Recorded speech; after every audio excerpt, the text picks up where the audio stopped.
Ahoj, jsem Veronika, mě už znáte. Tohle je má kamoška Anča. Ahoj. A dneska si na sebe budeme pokládat otázky. Osobní, intimní, veřejné. Můžeme začít. Budu pokládat otázky Áně. Takže Áňo. Ahoj. Jak se jmenuješ? Anna Kindelová. Kolik je kile? 13. Kam chodíš do školy? Do Prachatic Zlatá Stezka. Kde bydlíš? V Husinci.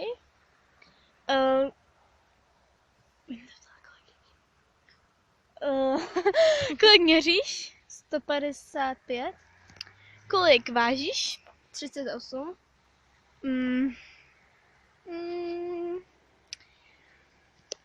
Jaké je tvoje nejoblíbenější jídlo? Halušky. Tvoje nejoblíbenější pití? Pití erenčík. Erenčík. Tvůj nejoblíbenější koníček? Lítání venku a na počítači. Tvoje nejoblíbenější zábava? Zábava. Je na Facebooku. Víc. Jaké zvíře máš ráda? Koně. Jezdíš na nich? Jo. Kde máš staj? V Husinci. Kde přesně? V parku. Jo.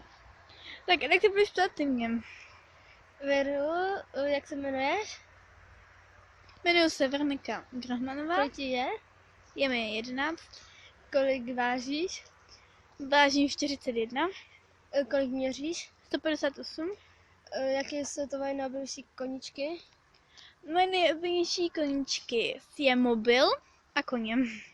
Jaká je tvoje nejoblíbenější zábava? Koně?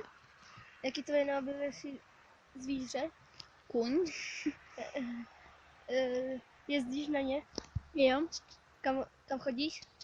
Do Husince, do parku k panu Oulickému. Stáj se jmenuje T.S. Sokol Husinec, vede ji Dominika Oulická. Jaký je tvoje nejoblíbenější jídlo? Nejoblíbenější jídlo je sekedin.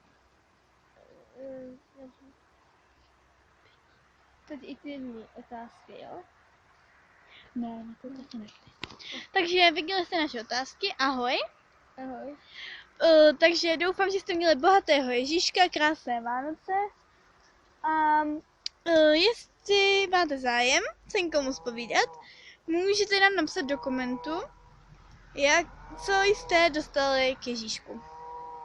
Tak přeji příjemný den a ahoj, můžete nás podpořit lajkem, komentem a odběrem. Papa.